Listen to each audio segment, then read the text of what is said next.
नमस्कार, मैं दीपक शर्मा हूं। मेरे यूट्यूब मंच पर आपका स्वागत है। दोस्तों, देश में पहली बार वोटिंग मशीन की गड़बड़ी को लेकर जनता यानी वोटर खुद सड़कों पर उतर रहे हैं। और उधर महाराष्ट्र में जहां अभी चुनाव में हैरत अंगेज नतीजे आए, वहां पर कई इलाकों से गंभीर शिकायतें आ रही हैं कि भाई वोटों की गिनती में गड़बड़ हुई। और एक तरफ जो समूचा विपक्ष है, वो चाहे ममता बनर्जी हो, अखिलेश यादव हो, या उद्धव ठाकरे हो, शरद पवार हो, राहुल गांधी हो, ये लोग सोच रहे हैं कि भाई अब क्या चुनाव का बहिष्कार करने का वक्त आ गया है, क्या प्रोटेस्ट होना चाहिए।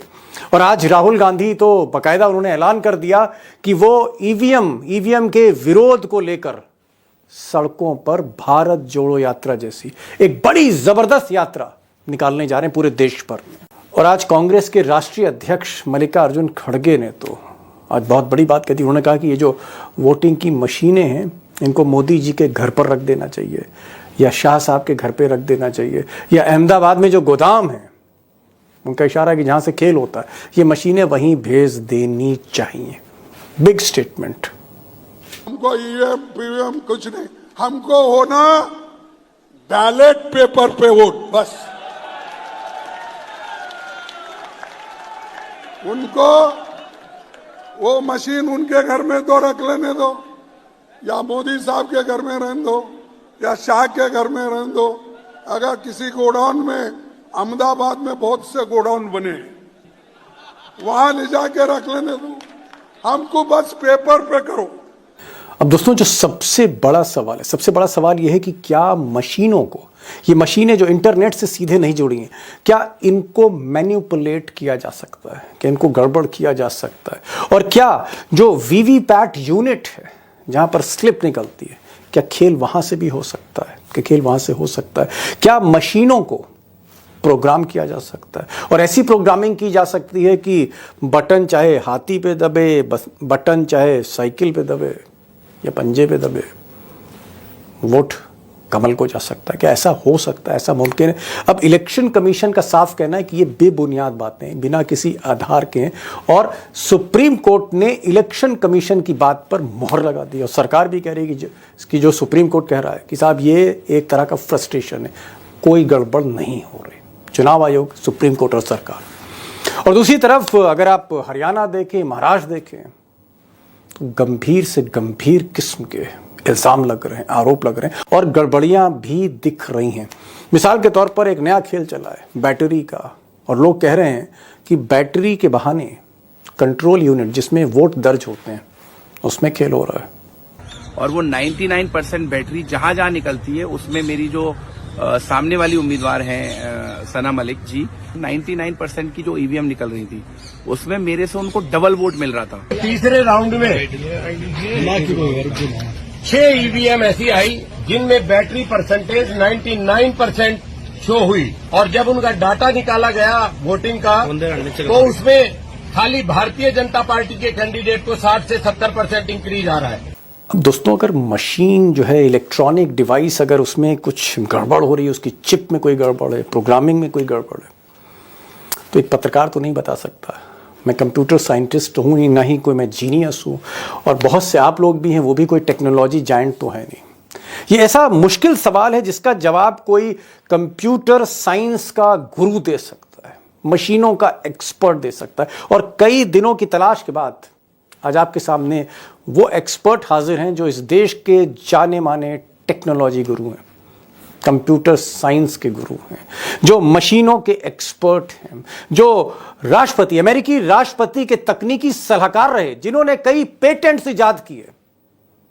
Super genius Madhav Arvind Deshpande America में रहे कई साल, कई उनके नाम के पेटेंट हैं, एक्सपर्ट हैं।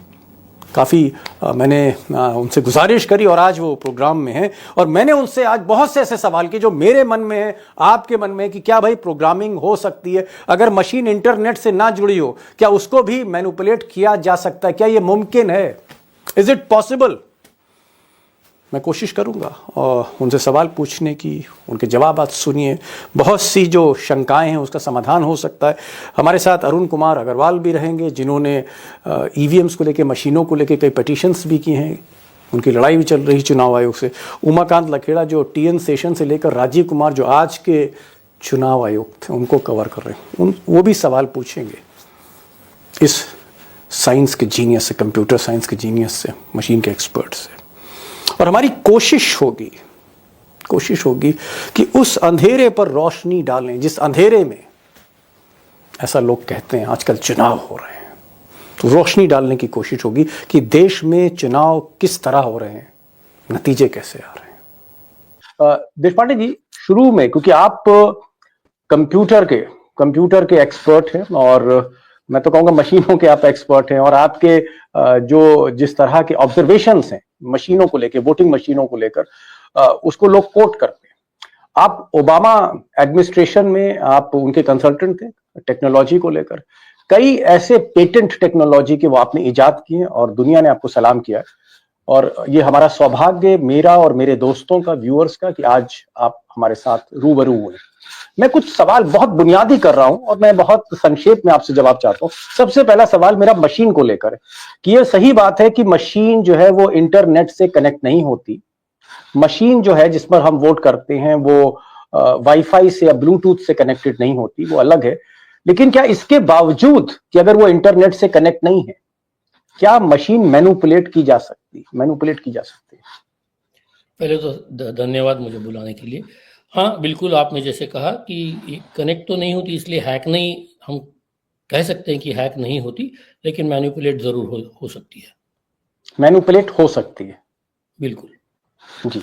मेरा दूसरा सवाल है, ये जो मशीनें हैं, आपने पहली इंपॉर्टेंट बात करी, आगे मैं विस्तार से आपसे बात करूंगा। आपने कहा कि मशीनें हैक नहीं हो सकती क्योंकि इंटरनेट के साथ या ब्लूटूथ के साथ कनेक्टेड नहीं है, वाईफाई के साथ, लेकिन मैनिपुलेट हो सकती है, उसमें गड़बड़ की जा सकती, ये देशपांडे जी कह रहे हैं, एक्सपर्ट कह रहे हैं। एक और मेरा सवाल है, ये जो मशीनें हैं जिस पर हम वोट करते हैं, इलेक्ट्रॉनिक मशीनें, तकरीबन 70 के दशक में, आज से कई बरस पहले, जब बहुत से वोटर पैदा नहीं हुए होंगे, 77-76 के आसपास इनका डिजाइन तैयार हुआ था।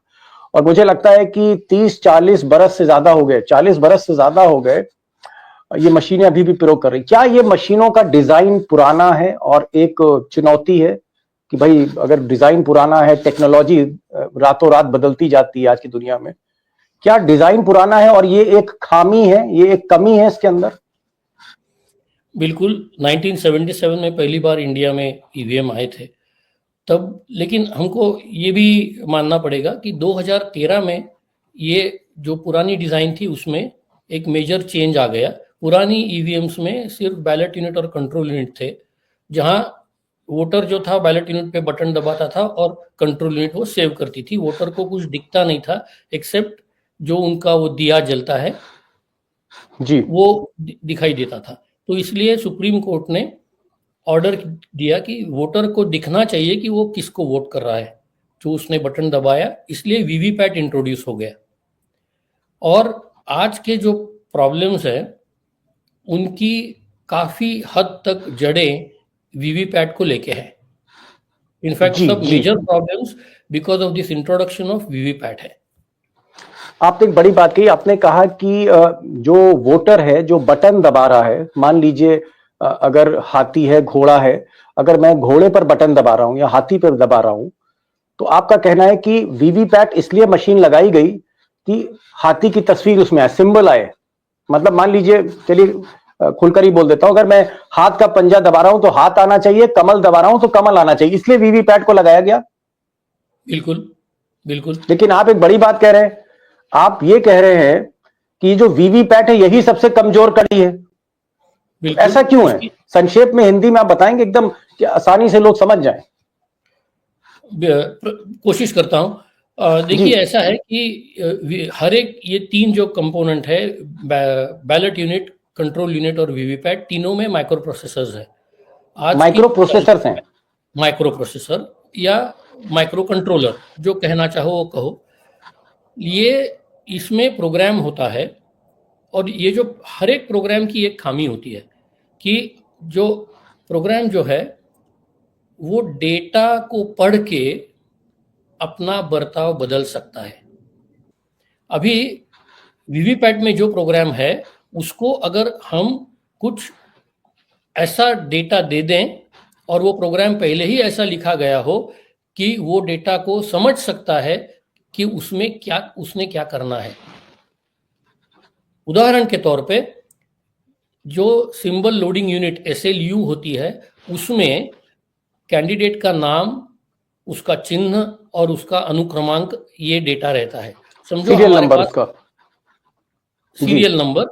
सीरियल नंबर, कैंडिडेट का नाम और उसका चिन्ह। अभी समझो हमारे पास 10 कैंडिडेट है, उसका डेटा SLU अपलोड करने वाली है।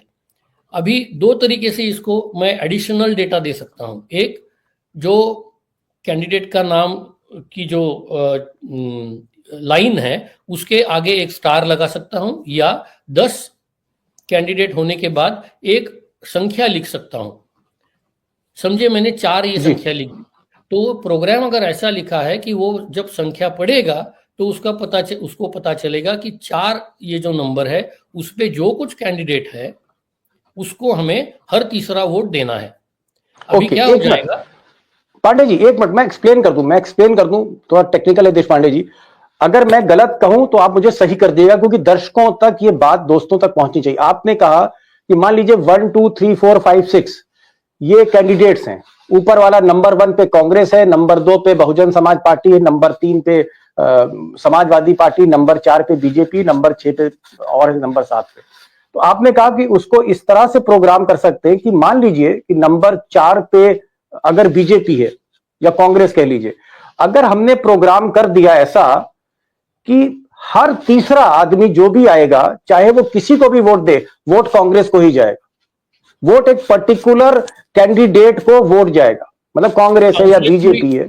उसमें थोड़ा ये ऐसा है कि प्रोग्राम ऐसा नहीं लिखते कि हर एक टाइम, क्योंकि जब ये वोट ईवीएम निकलती है सेंट्रल स्टोरेज से, तो उनको मालूम नहीं रहता कि वो कहाँ जाने वाली है। वो त्रिवेंद्रम जाएगी, वो गुवाहाटी जाएगी, पंजाब जाएगी, कहीं भी जाएगी। तो ऐसा नहीं होता कि ऐसा लिखते हैं कि हर तीसरा वोट एक नंबर को जाए। अगर ऐसा लिखा कि तुमने जब SLU का डेटा जब तुम पढ़ोगे तो उसके अंत में जो आंकड़ा होगा, जो संख्या होगी, उस संख्या को तीसरा वोट जाना चाहिए। कभी वो संख्या 4 हो सकती है, कभी 2 हो सकती है, कभी 1 हो सकती है, फिर ये कभी कहां पर टेम्परिंग हो सकती है? कभी कुछ भी हो नहीं सकता, तो कुछ भी नहीं होगा शायद। जब कुछ भी नहीं होगा तो एकदम सही तरीके से वीवीपैट काम करेगी। जब कुछ नंबर होगा तो वो क्या करेगी, समझो अभी जैसे मैंने बोला 4 नंबर है, 4 पे है एप्पल। अभी हर तीसरा वोट जो है वो एप्पल को जाने वाला है, लेकिन मैंने बटन दबाया है केले का, तो मैंने केले पे बटन दबाया, वीवीपैट केला छापेगी। लेकिन जब मैसेज भेजेगी कंट्रोल यूनिट को तो बोलेगी मैंने केला छापा है, तुम एप्पल सेव कर दो।